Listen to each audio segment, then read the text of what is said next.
And welcome into the Backstage Pass. Of course, it's another hump day and another day closer to CRS in Nashville, Tennessee. Of course, February 23rd to 25th at the Omni Hotel. Myself and, of course, Jeff McMahon, Kirsty Krause there, just interviewing the best of the best in country music and the best of the best that the Omni and the music industry has to hold. And, of course, doing some stuff offsite, which is yet to be determined. We'll make more announcements on our social media pages, so be able to look out for that, too, as well. Back with Jeff here on the show, presented by Bangtail Whiskey, and of course, MitchMacs.com and our good friends over at Hank Jr. Productions.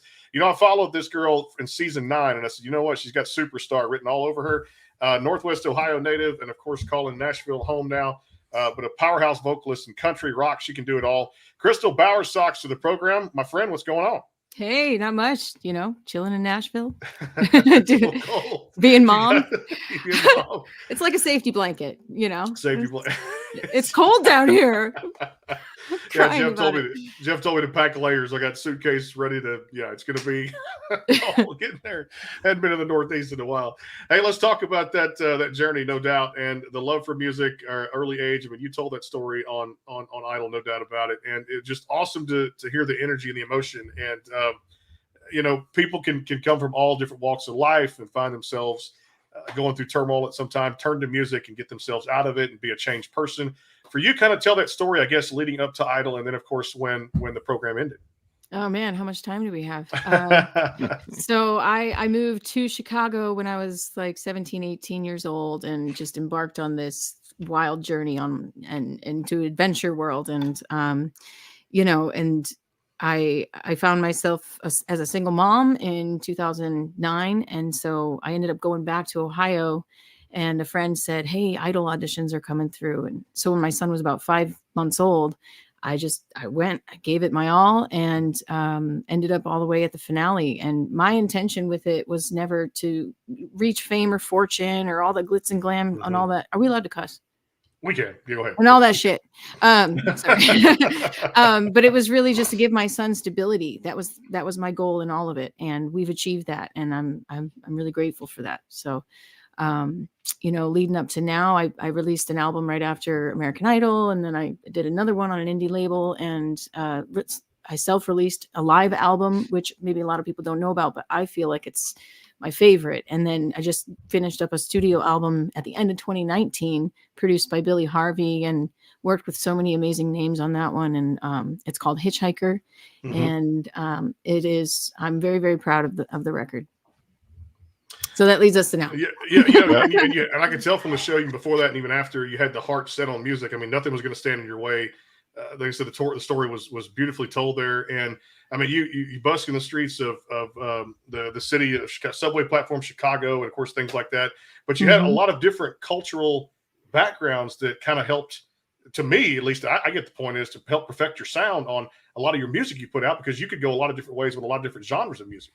Oh yeah, totally. I mean, growing up, I listened to, I almost got sucked into like the NSYNC pop stuff, and then my mom was a country music fan through and through. My dad is classic rock and blues. And when I lived in Chicago, I worked at the blues clubs, and, between tables, they'd get me up on stage and I'd sing with Coco Taylor'd come through and stuff like that. And it's like, I got that experience, which was a lot of fun. And I did some recording down on the South Side with some band members of the Kinsey Report. And, that was pretty cool too. And I just was surrounded by like blues and soul stuff. And, and then also being a child product of the late 90s, early 2000s, folk alternative music in that era. So it's pretty vast and wide. And then somewhere in all of it, my music, I feel my main purpose and goal is, my own self introspection and healing process, and also, what can it do for the listener? What lessons can I share, and how can I help other people heal? And that's my niche. That's my job on this earth. Well, one of the things you talk about, all the blues and the other influences, but one of the things that's really consistent, or seems really consistent with what you kind of gravitate towards, is the storytelling part. I know the first time I heard of you, my family was watching you on American Idol. I was actually out on tour at the time, but they were watching on American Idol and, oh, Janis Joplin and da da da da da, which I think was one of the early songs Yeah. you did. But when I look at kind of the things you've recorded and the variety of things you've recorded, and then some of the stuff off this current record, and I'm seeing names like Steve Seskin, who I think was a writer or co-writer on Courage to Be Kind. Yes. Who I know from writing Grown Men Don't Cry for McGraw and Reba McEntire, and, you know, some of the R&B stuff that they think you've recorded was written by Chris Christopherson. So the storytelling part, not only in your music, but in your creative self, seems tantamount. Yeah. Yeah. I mean, Steve Seskin and I'm trying to remember exactly how we met. I think it was at the Bluebird, something through there. And he and Alan Shamlin, who is of course another amazing writer. We wrote a song together called No Mistake, which was about my son's father, abandoning us. And I think that was the first song we wrote together. And then we just kept writing, and then Courage to Be Kind happened. And I'm sorry, I got a little lost. What was the question? Storytelling. Yes. Just the importance of storytelling to you in the context of not just song choice, but I mean, it's as a photographer, as everything, it seems like storytelling is kind of always right there for you. Yeah. So for me, songwriting is like, it's like taking a photo of an emotion. It's taking a photo of a moment. You're capturing a moment, and then sharing that, and also just being very open, being authentic, being real. When we share our own journey, our own trauma, like, we have no idea the reach that it will have and how it can help someone else processing their own grief, their own tragedy in their lives, and also just sharing a story that makes somebody laugh. Like, I mean, this is the human condition, and we're meant to share and be in community with each other. So it is really important to me to be that for somebody else. I do want to ask you about Farmer's Daughter, because I think that was one of the best songs. I know Jive Records put that out with you too at the same time. I love that. Thank you. Particular song too at the same time. We'll come back and talk about that. But first, hey, let's hear that beautiful voice that she possesses, no doubt. And it's synonymous, like I said, across all different types of genres of music. So what's up first? I know you're going to play for us today. I want to play a song called Dead People's Things. Okay. Now, I actually didn't write this. There's a group of 3 people here who wrote it, and I feel like such an asshole. I'm not remembering everybody's names. It was Candy and Lisa and I'm the worst. But so this song really spoke to me. My management at the time had presented this to me, and after my divorce in whenever it was, I moved back to my hometown, and all of my personal belongings I'd left in Portland, Oregon, where I was living at the time. And I needed to furnish an apartment, and a friend of mine their job was to clean out the homes of those who'd passed on, with no family, no estate plan or anything like that. And so everything just goes into a dumpster. And I helped my friend with this job, and I kind of fell in love with this little old lady that I'd never met. And I was so sad for her. She had no grandchildren, no living relatives. And I promised that I would always remember her. And her name was Evron.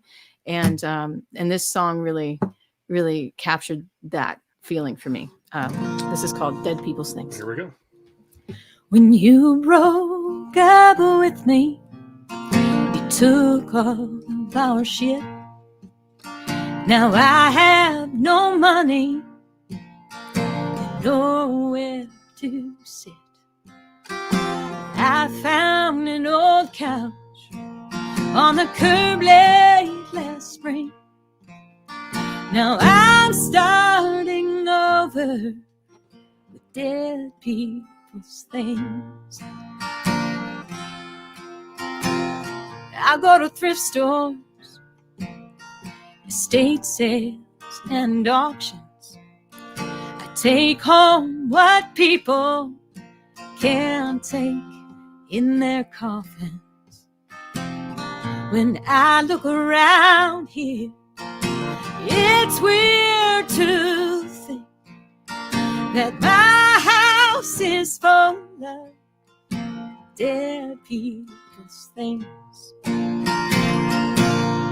Oh, my house is full of hundreds of ghosts, of people like me who die lonesome and broke.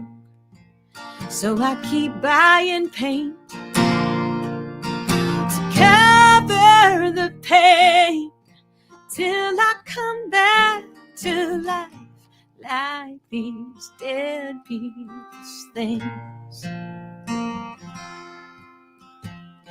I refinish business for those who've moved on. I try to find closure now that you're gone. Oh, but all you saw in me were the cracks and the dings. You say I belong here with these dead people's things. The house is full of hundreds of ghosts, of people like me who die lonesome and broke. So I keep buying paint to cover the pain until I come back to life like these dead people's things. Dead people's things. Oh, my house is full of hundreds of ghosts, but I'd rather be haunted than be all alone.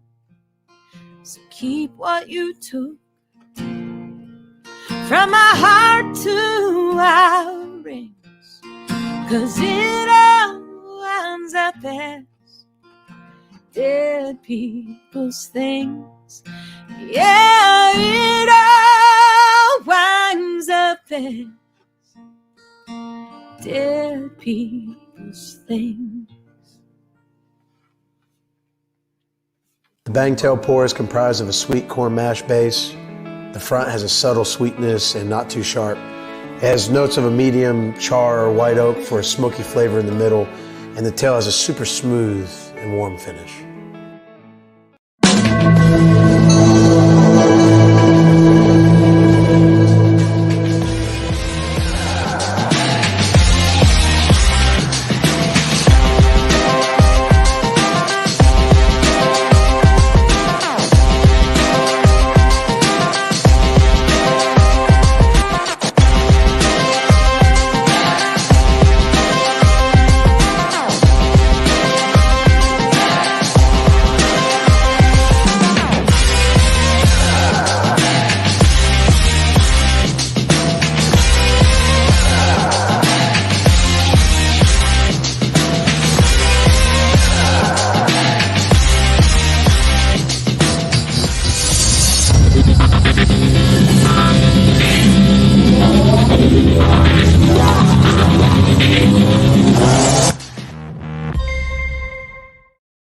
Go behind the scenes with some of the biggest artists in music today with the Backstage Pass, powered by the SportsGuysPodcast.com. Join Brandon Morrill and his co-host Kirsty Krause, Jeff McMahon, and Karen Lee Batten as they talk to rising stars and legends about their music careers.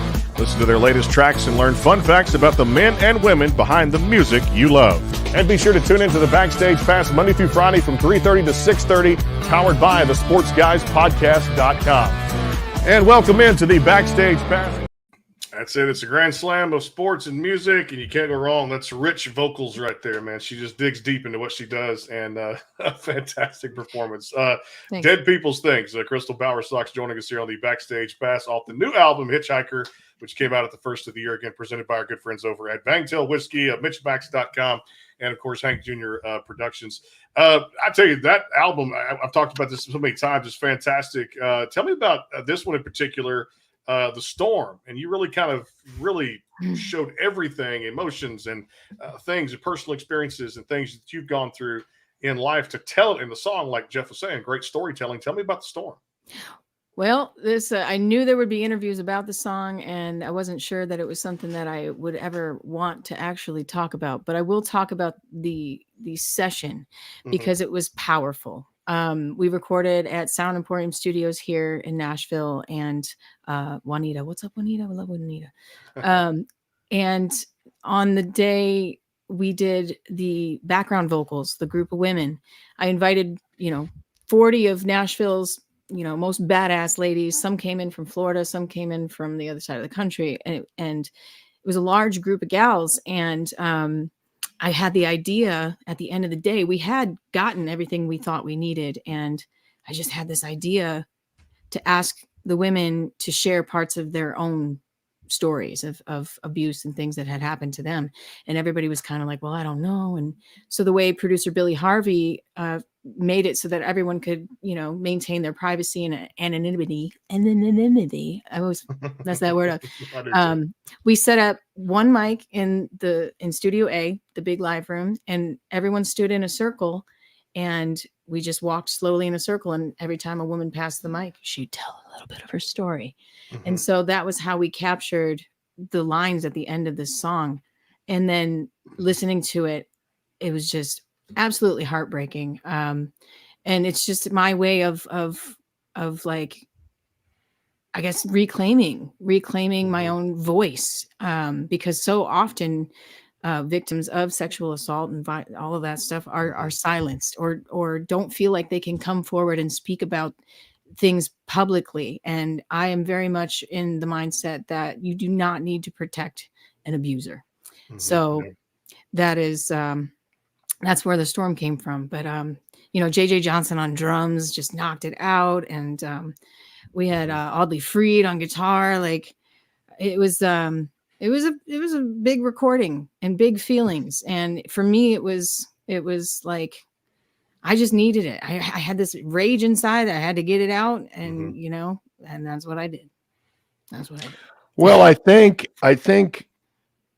I recognize that it's rage in that context, but one of the things that I suspect, I mean, we watch all these things from the internet. It's hard to kind of try to figure out what's real and what's really written the way it means. But you also seem to have just a sense of purpose. And one of the things that I was impressed by was, tell me where I'm wrong, fill in the blanks. Right after you had your American Idol run, it seems like you already realized, okay, I've got some momentum right now. And almost immediately after that, was that when you were lobbying at the White House for the Juvenile Diabetes Research Foundation, right? Yeah. And because it looked like you kind of had this moment of, okay, this might be the time to be heard. Yes, absolutely. Strike while the hammer's hot, they say, right? And and because as we were talking before this podcast went live about like there's always a sense of, I do have a sense of purpose with this. I didn't do this to become famous myself. Wow, that's like an added bonus. It was for stability for my son. And when Creator God hands you a megaphone, you best be using it to help others and to help the one next in line. And that's, I'm all about trying to reach out and help an underdog. And, that's just something that's really important to me. And I know that I'm not the only woman who has been through what I've been through, and that it's a majority of women. And most will never, ever even admit it to themselves when it happens. And, it's, and men too, it's not just women. It's atrocious that it happens to one. I think the statistic is like 1 in every 5 American adults has experienced sexual abuse as a child. And that blows my mind. And it's, with the Harvey Weinstein and all of that stuff, like, it's important that victims speak up, survivors speak up, and so that we can knock this stuff out. And just, these kinds of people should not be in places of power and abuse that power.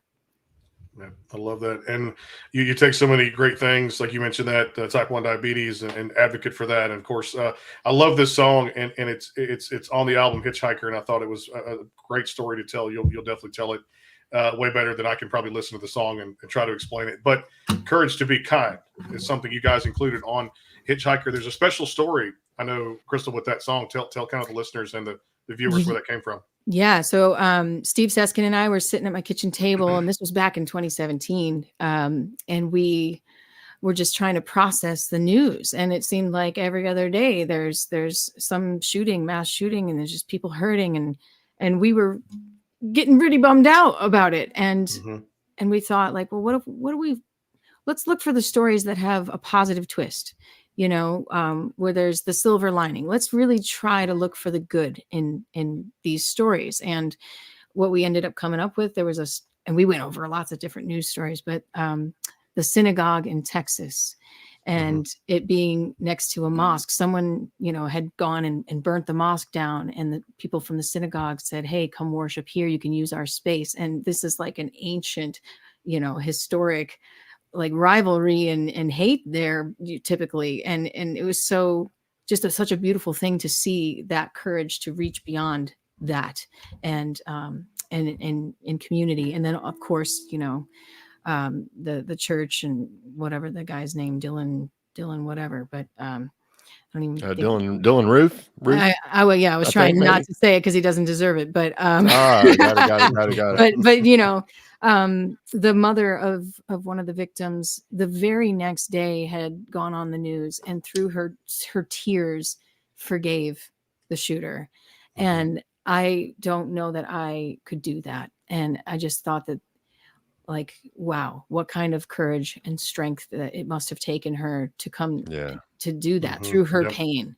And as a mother myself, I would probably take an electric guitar, and, like, oh man, I don't know. I don't know what I would do, but I don't know that I would be able to do that. And I thought it was a really amazing story. So it was, no doubt. And I just became a first-time dad, Crystal, and had daughters. So I can tell you, it changes your perception and thinking on a lot of situations in life. And sometimes I ask myself that question as a parent now. I don't know what I would do, and it's scary to know what may come out of that tiger cage. You don't want that door to open, to be honest. Yeah, but you don't want to go to jail either. No, yeah, that's true. But I'm gonna do everything I can to protect my daughter, as you will, like I said, your child too. Hey, let's play another. We'll come back and talk about the loneliness, and we're gonna also finish with a little bit of rapid fire with some cool questions with Crystal Bowersox. And I'm gonna tell you guys again, go get Hitchhiker. Stream it across all digital platforms and check her website out, because it is done very, very well. crystalbowersox.com. It is all yours.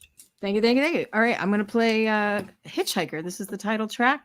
This one's got a fun little story. I don't know that we got time for it. I'll just start singing. You'll hear it coming to live show.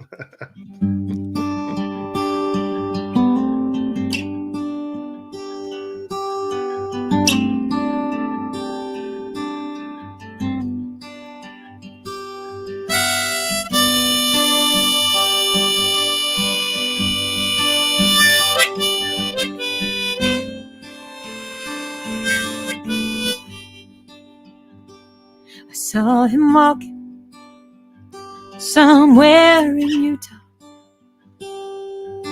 with a cardboard sign that read Promised Land. No one was stopping, oh, 'cause that'd be crazy to help a weary stranger, even if you can. Now I'll admit I hesitated. I felt the fear creep up inside as I slowed down. Oh, but his feet were broken, bruised up and bloody, with 100 miles between us and the next town.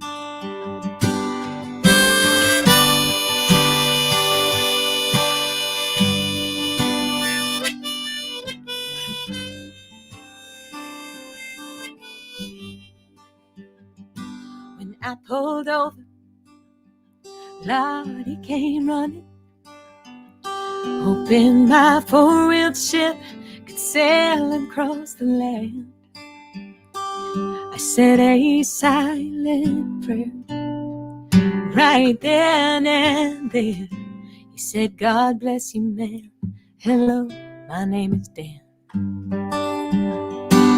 Oh, Daniel, the hitchhiker. Ain't no salvation where you come from.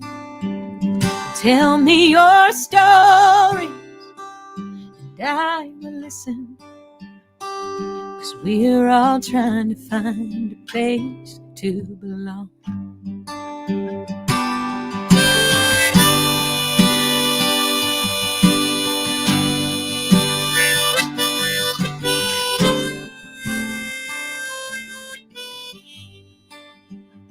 He said, I'm tired.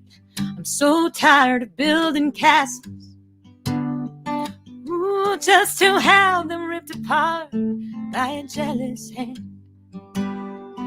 Now I'm building fires from the book of ages to keep my lonely soul from freezing in the sand.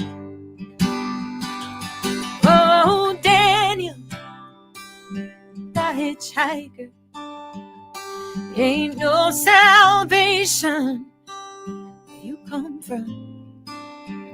So tell me your stories and I will listen, 'cause we're all trying to find a place to belong. Yeah. He said they chase me out, they lock me up, but they never take me. Doors are always closed, though the sign it says we're open. Man, ain't that something? Just east of Portland. He said, here's fine. Ma'am, I can't thank you enough for being kind.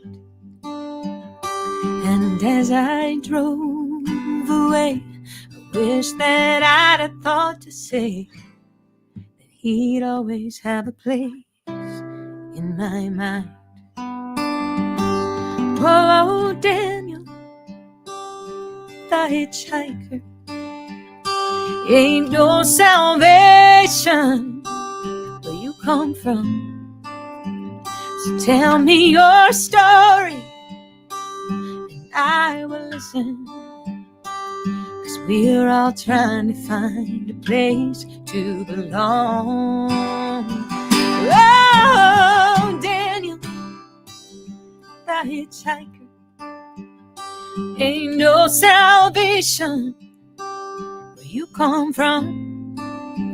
So tell me your story and I will listen, 'cause we're all trying to find a place to belong. Yeah, we're all trying to find a place to belong. And I'm still trying to find my place to belong.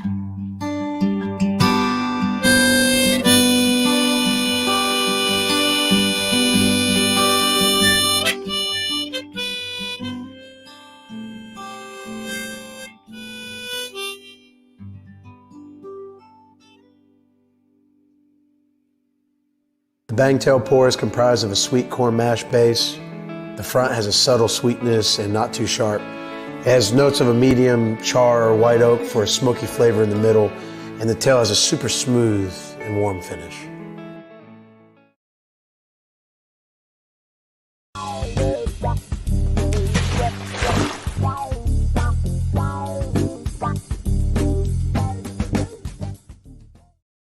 And back here on the show again, our guest, Crystal Bowersox. Fantastic performance there, no doubt. Thanks to our sponsors, of course. And I tell you, I can't wait to get to a show. I hope we get to see you in Nashville, because it's just true, authentic, down to the core, man. It's beautiful music, beautiful album, Hitchhiker. She's telling her story, and it's just a terrific album. So make sure you go stream that.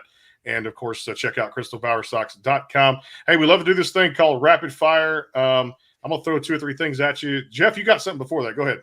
Yeah, I want to ask her about this. When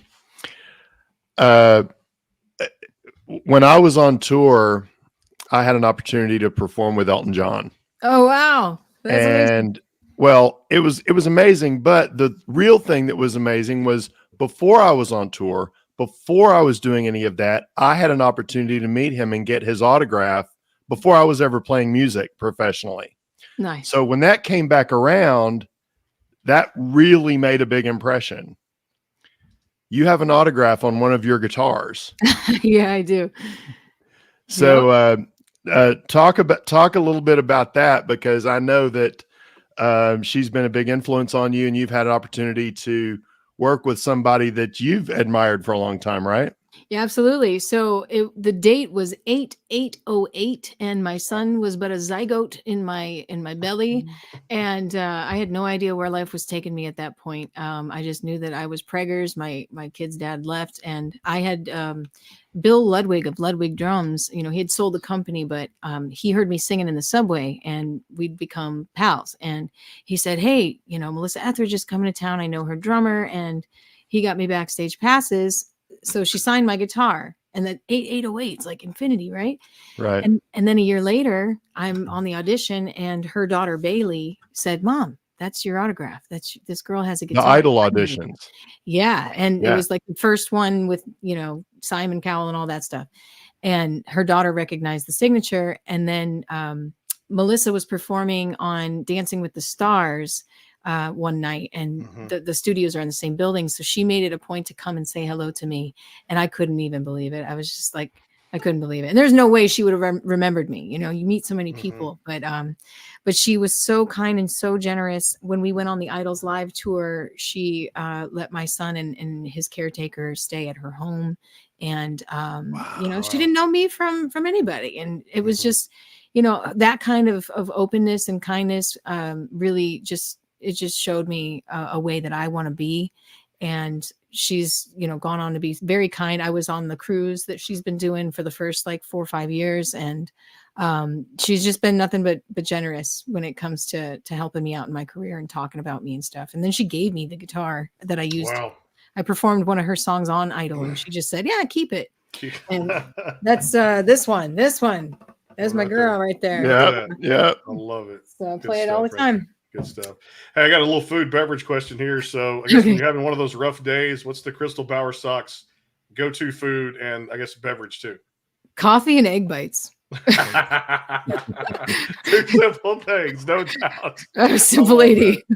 A simple lady and a great musician that she's turned into over the last 12, 13 years. Crystal, the album is fantastic for the folks out there, hitchhikers across all the digital platforms, to check her out at crystalbowersox.com. Hey, so glad we could connect, and hopefully at CRS, we'd love to run into you down the road, maybe catch a show, and we appreciate your time as always, and definitely continued success going forward, no doubt. Thank you. Thank you very, very much. And same to you. You got it. And of course, coming up tomorrow, we take a little trip back to the 90s. Jeff and I do. John Michael Montgomery on the show with us tomorrow. And there's a rumor that a Super Bowl quarterback, Jeff, may appear on the show in the next few weeks. I'm not going to reveal his name. Just there's a tease right there. We get to talk some NFL with a former Super Bowl winning quarterback. I'll give it away, the Tampa Bay Buccaneers, so you can do your research. We'll talk to you guys coming up tomorrow here on the Backstage Pass. We'll see you soon. Have a great night.